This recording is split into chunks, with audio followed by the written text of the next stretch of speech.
हाय, मैं हूं अपूर्व सेठ और आज हम बात करेंगे मोमेंटम इंडिकेटर्स के बारे में। जी हाँ दोस्तों, आपने टेक्निकल एनालिसिस में कुछ शब्द सुने होंगे जैसे कि RSI, MACD, स्टोकेस्टिक्स, ADX।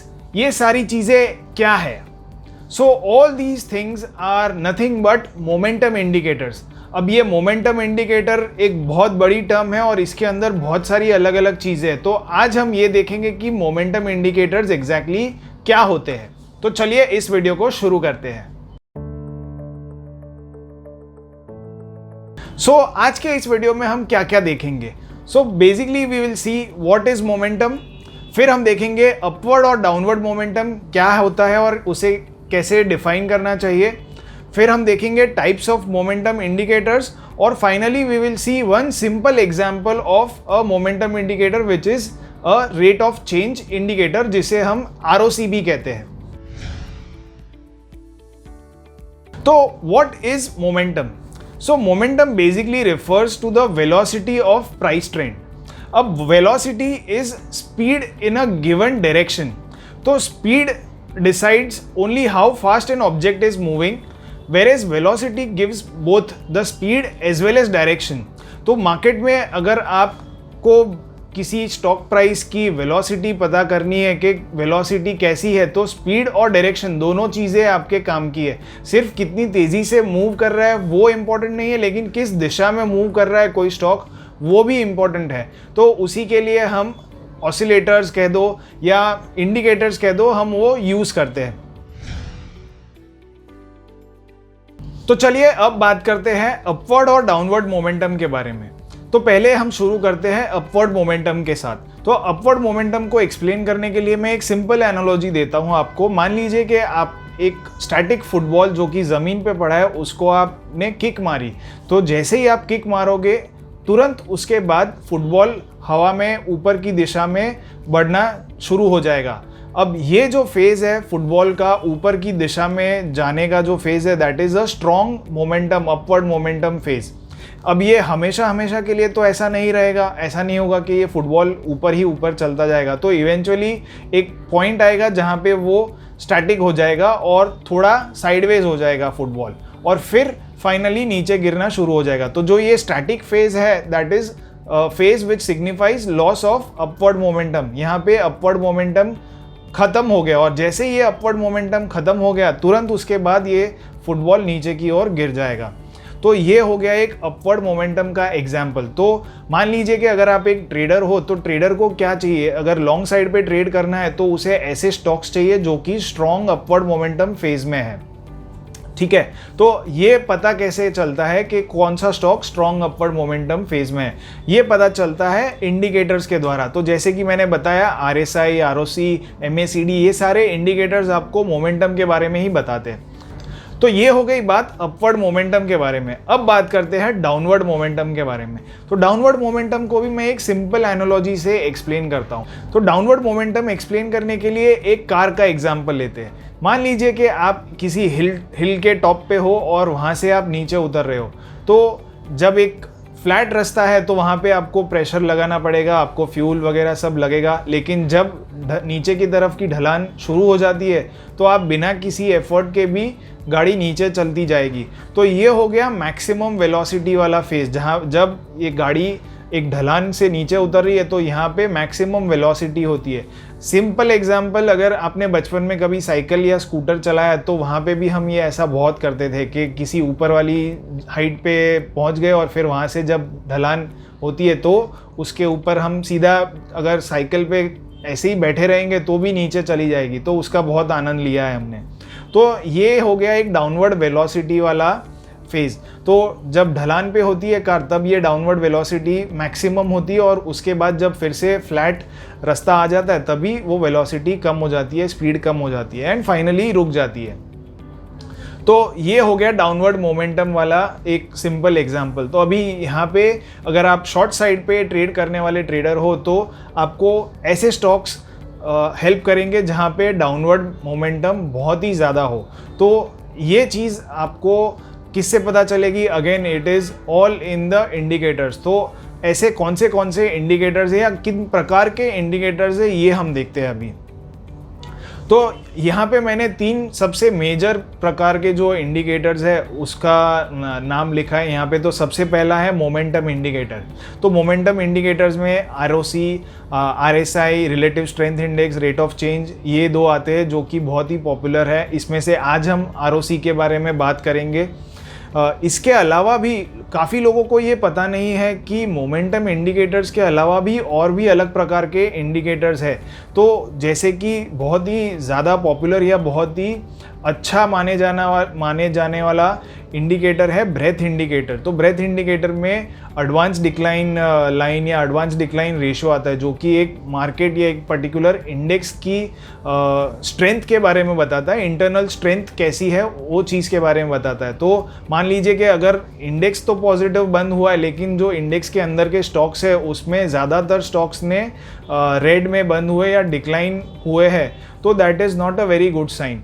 तो ये चीज़ आपको ब्रेथ इंडिकेटर्स बताते हैं। इसके बहुत ही अलग अलग प्रकार के इंडिकेटर्स भी इसमें अवेलेबल है।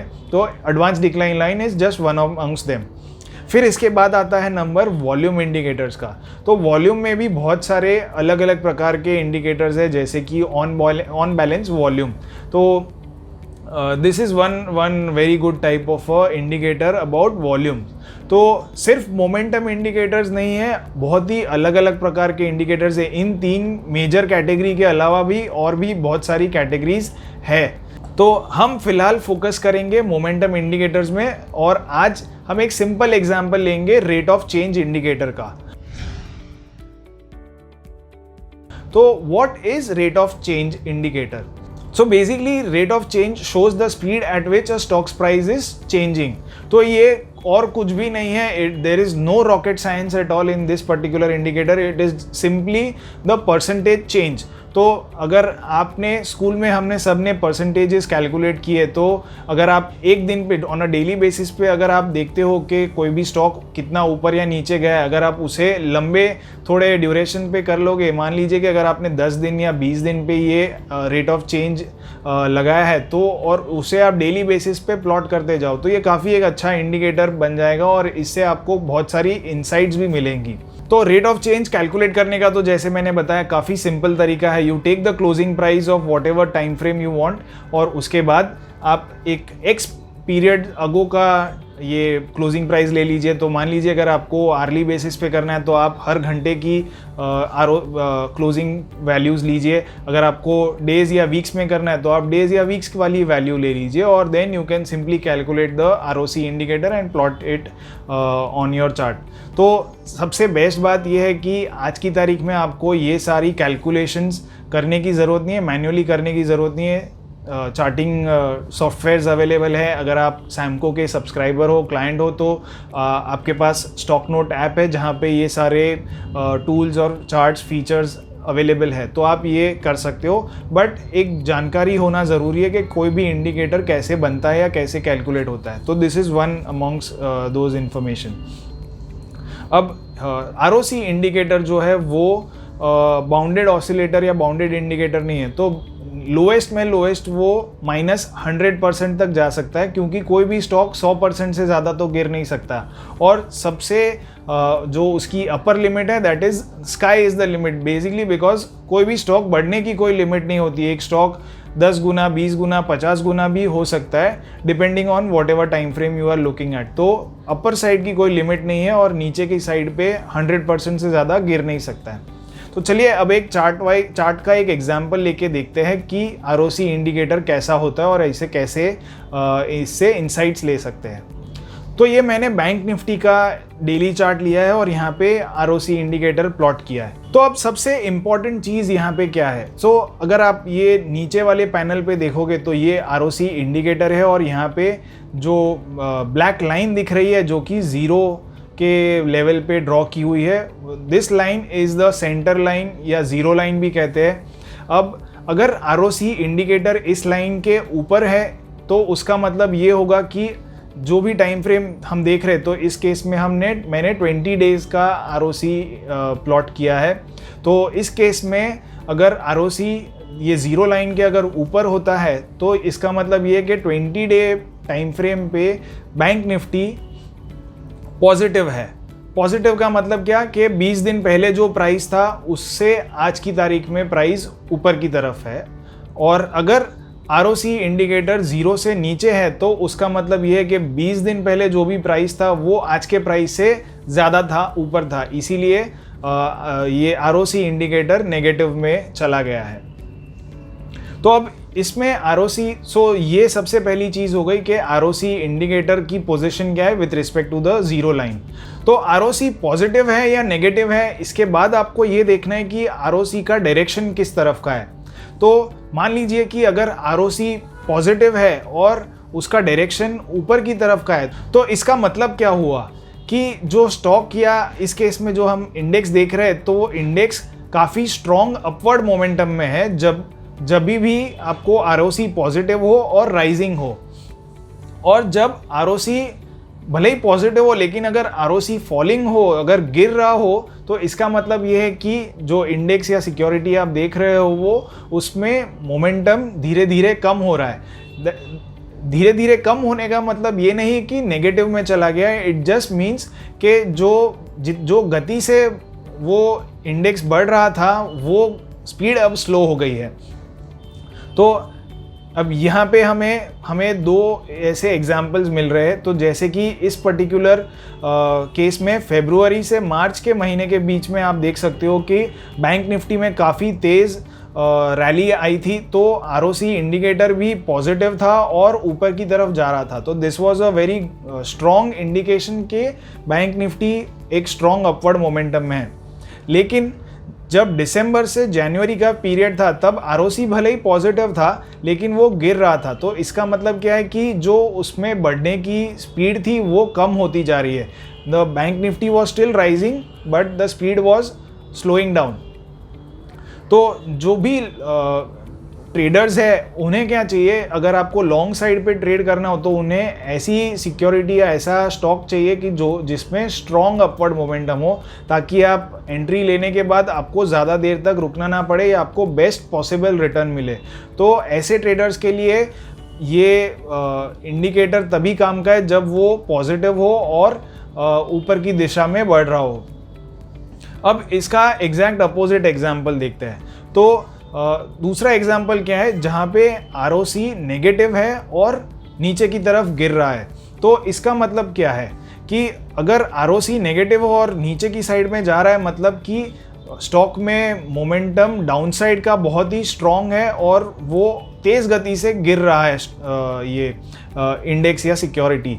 तो इस पर्टिकुलर केस में हम देख सकते हैं कि मार्च से अप्रैल के बीच में बैंक निफ्टी में काफ़ी तेज़ गिरावट आई थी और उस पीरियड में ROC भी नेगेटिव था और नीचे की दिशा में गिर रहा था। अब इसका एक अलग एग्जाम्पल, अलग वेरिएशन ये है कि ROC नेगेटिव हो लेकिन वो ऊपर की तरफ बढ़ रहा है, राइजिंग है। तो इसका मतलब ये है कि जो डाउनवर्ड मोमेंटम है वो स्लो हो रहा है, वो धीमा गिर रहा है। तो that could be an indication of a future upside. तो जैसे कि यहाँ पे हमने अप्रैल से मई के महीने में देखा था कि ROC नेगेटिव तो था ही लेकिन फिर भी it was rising, which was an indication के जो मोमेंटम है वो स्लो डाउन हो रहा है। तो 20 दिन के कंपैरिजन में भले ही बैंक निफ्टी नेगेटिव हो लेकिन उसमें गिरावट बंद हो गई है, गिरावट नहीं आ रही है, उल्टा ऊपर की तरफ बढ़ रहा है। तो this is one of the most simplest example of a momentum indicator. ROC से सिंपल और कोई इंडिकेटर नहीं हो सकता, it is just a simple percentage change. तो आप अगर ये इंडिकेटर लगा ले और आप इस पर्टिकुलर जो मैंने आपको ROC की 4 अलग अलग वेरिएशंस बताए, उस हिसाब से अगर आप स्टॉक्स को देखना शुरू कर दे तो आपकी ट्रेडिंग काफ़ी अच्छी हो जाएगी। तो इसमें आपको करना क्या है कि अगर आपको लॉन्ग साइड पे ट्रेड करना है तो आपको ऐसे स्टॉक्स ढूंढने हैं जहाँ पे ROC पॉजिटिव हो और राइजिंग हो, और अगर आपको शॉर्ट साइड के ट्रेड ढूंढने हैं तो आपको ये करना है कि ROC नेगेटिव होनी चाहिए और नीचे की दिशा में गिर रही होनी चाहिए। तो these are 2 very simplest practical applications of ROC। तो that's all in today's video. अब आज के वीडियो में हमने क्या क्या देखा। तो सबसे पहली चीज देखी कि momentum indicators tell you the speed and the direction in which a security is moving. This is one of the most important and practical application of momentum indicators. ये आपको बताते हैं कि कितनी गति से बढ़ रहा है कोई स्टॉक या सिक्योरिटी और किस दिशा में जा रहा है। और फिर हमने 4 अलग अलग वेरिएशंस भी देखे। तो ये 4 वेरिएशंस क्या है आरओसी के पर्सपेक्टिव से? तो सबसे पहला था कि जब आरओसी जीरो लाइन या सेंटर लाइन के ऊपर है और डायरेक्शन उसका राइजिंग है, अपवर्ड डायरेक्शन है, तो दैट मीन्स कि it is gaining upward momentum. फिर जब आरओसी की पोजीशन जीरो लाइन के ऊपर है लेकिन गिर रहा है वो, तो उसका मतलब ये है कि वो मोमेंटम धीरे धीरे उसका ख़त्म हो रहा है, लूज़ हो रहा है। तो जैसे मैंने फुटबॉल वाला एग्जांपल बताया था कि जहाँ पे फुटबॉल एक पर्टिकुलर पॉइंट पे आने के बाद उसमें मोमेंटम फ्लैट हो जाता है और फिर इवेंचुअली गिरने लग जाता है। तो ये भी वैसा ही इंडिकेशन देता है।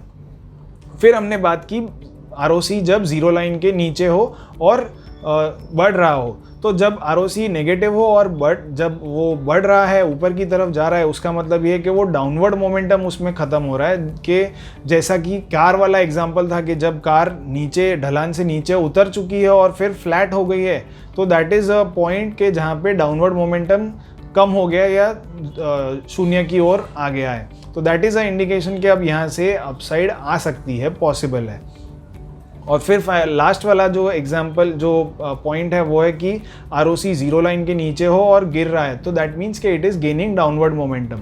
तो ये थे 4 प्रैक्टिकल एप्लीकेशंस आरओसी के। अब ये सेम जो एप्लीकेशंस है आरओसी के, वो बाकी सारे इंडिकेटर्स में भी मोटा मोटी वैसे ही इम्प्लीमेंट होते हैं। ये हम आगे आने वाले वीडियोस में देखेंगे कि कैसे अलग अलग वेरिएशंस के इंडिकेटर्स होते हैं और इसको यूज़ करने के भी काफ़ी अलग अलग तरीके भी हैं।